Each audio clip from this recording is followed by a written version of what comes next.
खेलों की खबरों पर तबसरों और तज्जियों सजे स्कोर के एक और प्रोग्राम के साथ सैयद याह्या हुसैनी आपकी खिदमत में हाजिर है। वनडे के बाद पाकिस्तान टीम ने जिम्बाब्वे के खिलाफ T20 सीरीज़ भी अपने नाम कर ली। रावलपिंडी क्रिकेट स्टेडियम में खेले गए दूसरे T20 इंटरनेशनल की खास बात पाकिस्तान टीम के बॉलर्स की पहले मैच से बेहतर कारकर्दगी थी। इस मरतबा भी जिम्बाब्वे अच्छा टोटल बनाने के इरादे से मैदान में उतरी। गुज़िश्ता मैच के हीरो मदावेर भी विकेट पर मौजूद थे और अच्छे आगाज़ के बाद बड़ा मजमुआ बनने में कोई मुश्किल पेश दिखाई नहीं दे रही थी, लेकिन जिम्बाब्वे के बैट्समैनों की जारहाना हिकमत अमली को ब्रेक लगाया legend leg spinner Abdul Qadir मरहूम के फर्जंद उस्मान कादिर ने और इंटरनेशनल क्रिकेट में अपने इंतखाब को दुरुस्त साबित कर दिया। T20 क्रिकेट में आमतौर पर मिडल ऑर्डर को काबू कर लिया जाए तो फील्डिंग करने वाली टीम हरीफ के खिलाफ बेहतर पोजीशन में आ सकती है, लेकिन अगर यही बैट्समैन विकेट पर ठहर जाएं तो ऐसी जारहाना बैटिंग करते हैं कि मैच हाथ से निकल जाता है। जिम्बाब्वे ने पहले T20 में मदावेर के शानदार 70 रन के साथ 156 रन का मजमुआ तश्कील दिया था, लेकिन इस मरतबा जब इब्तिदाई बैट्समैन तेज़ खेलने के बाद आउट हो गए, लेकिन जिम्बाब्वे का स्कोर बेहतर लग रहा था। इस मौके पर कप्तान बाबर आजम ने उस्मान कादिर को गेंद थमाई, जिन्होंने कम रन देकर हरीफ पर दबाव बढ़ाया, बल्कि उनके 3 बैट्समैनों को भी पवेलियन भेज दिया। जारिया मिजाज सिकंदर रजा पहले T20 में जिम्बाब्वे के लिए बड़ी इनिंग्स खेलने वाले मदावेर भी और तजुर्बेकार कार्ल्टन चकम्बुरा उस्मान कादिर का शिकार बने। उस्मान कादिर ने अपने करियर के दूसरे बैनुल अक़वामी T20 में 4 ओवर्स में 5.57 के इकॉनमी रेट से सिर्फ 23 रन दिए और 3 खिलाड़ियों को पवेलियन लौटाया। पाकिस्तान क्रिकेट टीम के लेग स्पिनर उस्मान कादिर ने मैच विनिंग परफॉर्मेंस देने के बाद गुफ्तगू करते हुए कहा कि वो अपनी परफॉर्मेंस से बहुत खुश हैं। सिकंदर रजा को गुगली पर आउट करना उनके लिए बहुत अच्छा मौका था, जिसको उन्होंने एंजॉय किया। पहले मैच में हर खिलाड़ी थोड़ा नर्वस होता है, लेकिन मैनेजमेंट ने उन्हें दूसरे मैच के लिए खासा एतमाद दिया था। लेग स्पिनर उस्मान कादिर ने फरवरी 2010 में डोमेस्टिक क्रिकेट में डेब्यू किया था। इस दौरान उन्हें ऑस्ट्रेलवी लीग में भी खेलने का मौका मिला, लेकिन वो 10 साल बाद बैनुल अक़वामी डेब्यू करने में कामयाब हुए। इस दौरान पाकिस्तान टीम में 2 अहम लेग स्पिनर टीम में जगह बनाने में कामयाब रहे। यासिर शाह और शादाब खान पाकिस्तान के 2 मुख्तलिफ फॉर्मेट में बतौर लेग स्पिनर अपनी खिदमत अंजाम दे रहे हैं। पाकिस्तानी लेग स्पिनर यासिर शाह ने सितंबर 2001 में 11 में जिम्बाब्वे के खिलाफ ही डेब्यू किया था। यासिर शाह का टेस्ट क्रिकेट में पाकिस्तानी स्क्वाड में तो कोई आसानी नहीं, लेकिन वो वाइट बॉल क्रिकेट में ख़ुद को मनवाने में कामयाब नहीं हो सके। यासिर शाह 25 एक रोज़ा मैचों में सिर्फ 24 खिलाड़ियों को पवेलियन लौटा सके और पाकिस्तान के लिए सिर्फ 2 T20 खेले, जिसमें उनकी कोई विकेट नहीं। दूसरी जानिब 2017 से पाकिस्तान में लेग स्पिन बॉलिंग का शोबा नौजवान शादाब खान ने संभाला हुआ था, लेकिन गुज़िश्ता कुछ अरसे से शादाब खान इंजरी का शिकार रहे हैं। जिम्बाब्वे के खिलाफ सीरीज़ से कबल ही वो बाएं टांग में खिंचाव की वजह से वनडे सीरीज़ से बाहर हुआ और T20 मैच भी नहीं खेल सके। इस दौरान गुज़िश्ता साल श्रीलंका के खिलाफ सीरीज़ में कौमी स्क्वाड का हिस्सा बनने वाले उस्मान कादिर सिर्फ इंतज़ार ही करते रहे और अब उन्हें टीम में जगह बनाकर परफॉर्मेंस दिखाने का मौका मिला। Usman Qadir legend leg spinner Abdul Qadir मरहूम के साहबजादे हैं। हक और सच पर डट जाने वाले अब्दुल कादिर पाकिस्तान क्रिकेट बोर्ड में बतौर चीफ सेलेक्टर समेत कई ओहदों पर काम करते रहे, लेकिन कभी कभी उन्होंने अपने बेटे के लिए सिफारिश नहीं की। इसके बावजूद उस्मान कादिर को कभी सिफारिशी और कभी कोई और ताना सहना पड़ा। पाकिस्तान क्रिकेट टीम के साबिक कप्तान स्विंग के सुल्तान वसीम अकरम ने उनकी बातों पर दुख और गुस्से का इजहार किया और अपने तबसरे में बताया कि उस्मान कादिर बासलाहियत है, इसीलिए वो टीम का हिस्सा है। साबिक कप्तान मशरक़ के जादूगर अब्दुल कादिर अपनी ज़िंदगी में तो अपने बेटे को बैनुल अक़वामी क्रिकेट में खेलता हुआ ना देख सके, लेकिन उनका दुनिया फ़ानी से कूच कर जाने के बाद वो दिन आ गया जब उस्मान कादिर पाकिस्तान की जर्सी पहनकर मैदान में उतरे। उस्मान कादिर ने जब बॉलिंग की तो उनमें अपने वालिद अब्दुल कादिर की झलक नज़र आई। उनका रिदम, उनका एक्शन और गेंद फेंकने का स्टाइल, बहुत सारी चीज़ों में ममासलत नज़र आई। अब्दुल कादिर तो अब हमें नहीं रहे, लेकिन उनका आर्ट, उनका बॉलिंग करने का अंदाज़ लोग आज भी नहीं भूले और अब उनके फ़र्जंद उस्मान कादिर बैनुल अक़वामी क्रिकेट में एंट्री दे चुके हैं और अभी उनके सफ़र की शुरुआत हैं। देखें उस्मान कादिर अपने सफ़र को किस तरह आगे बढ़ाते हैं। मिलते हैं एक ब्रेक के बाद।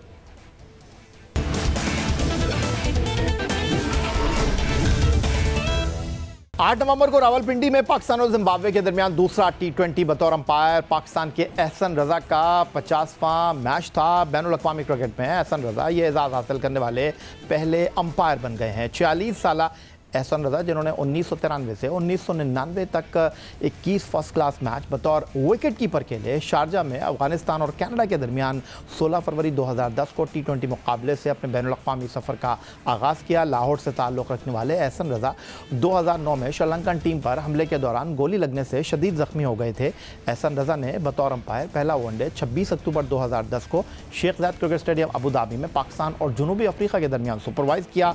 एहसन रजा अब तक 37 वनडे और 50 T20 मुकाबलों में अंपायरिंग के फ़राइज़ अंजाम दे चुके हैं। पाकिस्तान क्रिकेट बोर्ड के मामलात पर तहफ़्फ़ुज़ात, तनकीद अपनी जगह, लेकिन पाकिस्तान क्रिकेट बोर्ड के काम करने के तरीक़ाकार पर भी सवालात मौजूद हैं। पाकिस्तान के दौरे पर जिम्बाब्वे की क्रिकेट टीम मौजूद है। 3 वनडे इंटरनेशनल के बाद अब पिंडी क्रिकेट स्टेडियम रावलपिंडी मेज़बानी कर रहा है। पाकिस्तान और जिम्बाब्वे की क्रिकेट टीमों के दरमियान 3 T20 मैचों की आखिरी वनडे इंटरनेशनल 3 नवंबर को मुनक्किद हुआ। पाकिस्तान और जिम्बाब्वे की क्रिकेट टीमों के दरमियान पिंडी क्रिकेट स्टेडियम रावलपिंडी में मुकर्रर 50 ओवर में मुकाबला टाई हुआ। सुपर ओवर में जिम्बाब्वे ने पाकिस्तान टीम को शिकस्त दी, उसके बाद आराम था।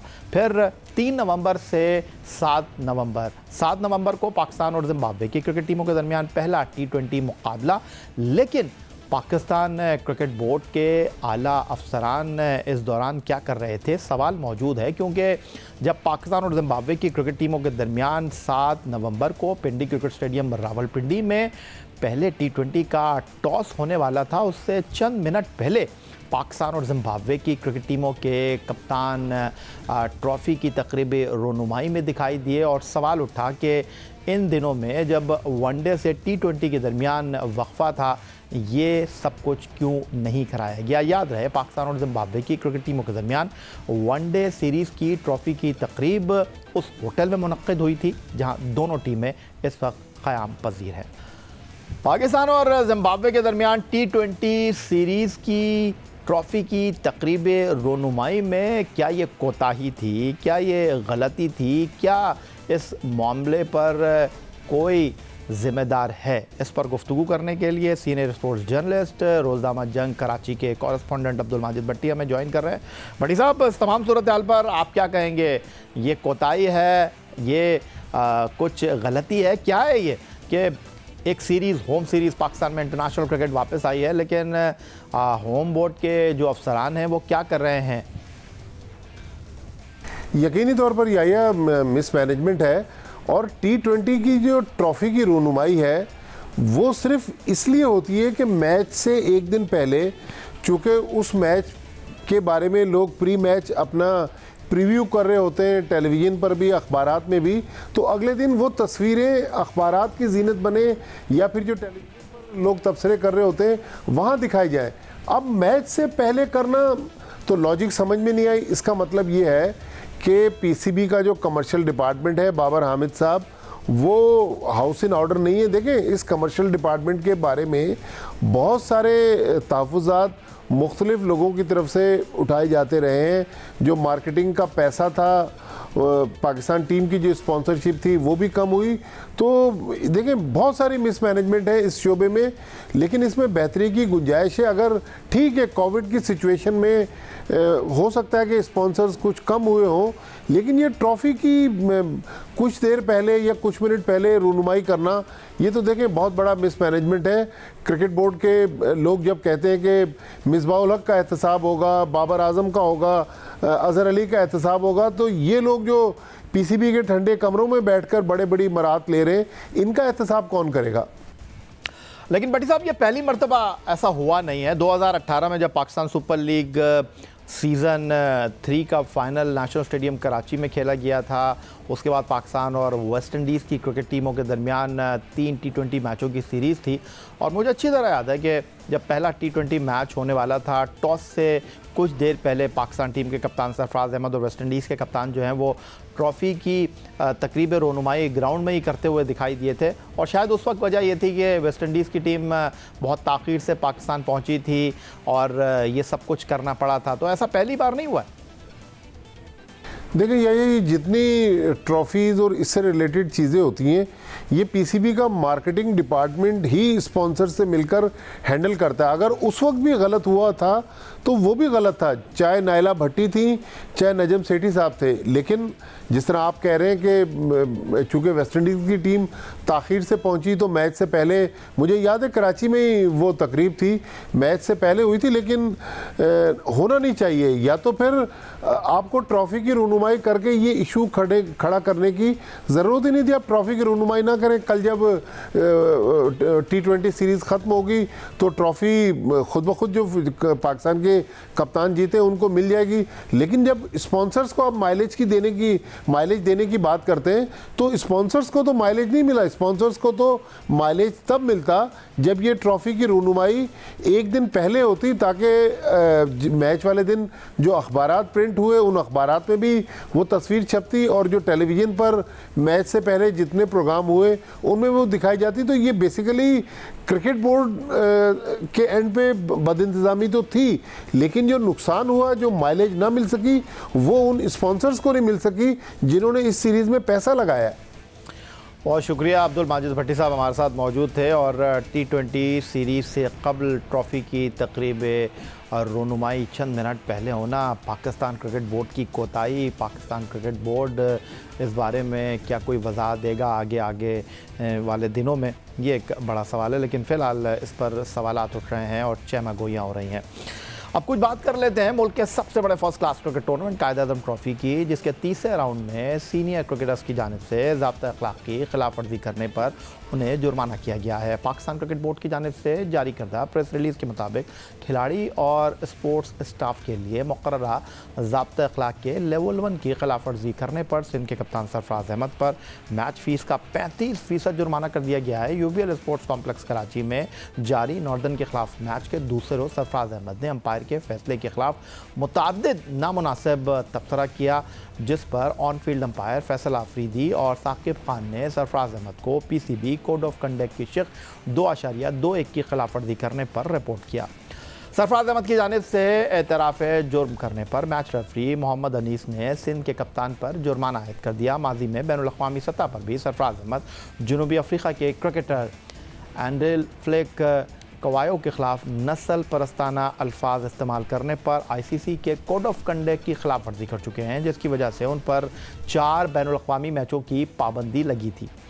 दूसरी जानिब सिंध की नुमाइंदगी करने वाले असद शफीक भी जुर्माने की जद में आ गए हैं। खेल के तीसरे रोज़ नॉर्दर्न के खिलाफ सिंध के असद शफीक पर जुर्माना आयद किया गया है। सिंध की दूसरी इनिंग के 15वें ओवर में असद शफीक ने LBW आउट दिए जाने पर अंपायर के फैसले के खिलाफ नाराज़गी का इजहार किया, जिस पर उन्हें मैच फीस का 20% जुर्माना आयद किया गया।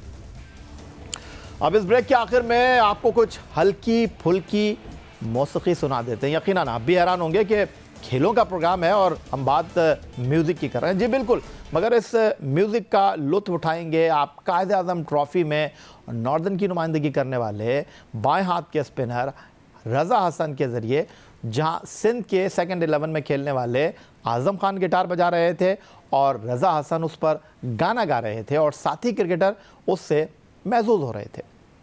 ये जो आप मोबाइल लेके वीडियो बनाते हुए देख रहे थे, ये पाकिस्तान क्रिकेट टीम के former test opener selector Shoaib Mohammad के फ़र्जंद शहज़र मोहम्मद थे और आज़म खान जैसे मोइन खान साहब के फ़र्जंद, जो कि पाकिस्तान सुपर लीग में कोयटा ग्लैडिएटर के लिए खेले, और वो जनाब गिटार बजा रहे थे बड़ा शानदार अंदाज में। और रज़ा हसन की जो सिंगिंग है उस पर तो मैं सिर्फ इतना ही कह सकता हूँ, ऑसम। और कभी उनको अपने शो में बुलाया तो उनसे हम ज़रूर ये फरमाइश करेंगे कि ज़रा हो जाए कुछ गुनगुनाना। और एक बात तो तय है कि रज़ा हसन जितने अच्छे स्पिनर थे, जिस अंदाज़ में उन्होंने अपने करियर की शुरुआत की थी, इंजरी की वजह से, कुछ और मामलात की वजह से वो पीछे रह गए, लेकिन अगर वो इस फील्ड में भी अपने आप को आगे लेकर आना चाहें तो उनके लिए जो है राहें कुछ इतनी ज़्यादा दुश्वार दिखाई नहीं देती। उनकी आवाज़ सुनने के बाद ये कहना बिल्कुल गलत नहीं होगा। तो यही था जनाब आज का हमारा ये प्रोग्राम। ट्विटर पर आप मुझे फॉलो कर सकते हैं, फेसबुक पर हमारा पेज score.geo न्यूज़, जहाँ जाकर आप इस प्रोग्राम के क्लिप्स एक बार फिर देख सकते हैं और आप हमें ईमेल कर सकते हैं, अपनी राय से हमें आगाह कर सकते हैं score@geo.tv पर। इस दुआ इस उम्मीद इस तवक्को के साथ कि पाकिस्तान में खेल और खिलाड़ी तरक्की करते हैं। सैयद याहिया हुसैन को स्कोर की पूरी टीम के साथ अगले प्रोग्राम तक के लिए इजाज़त दीजिए।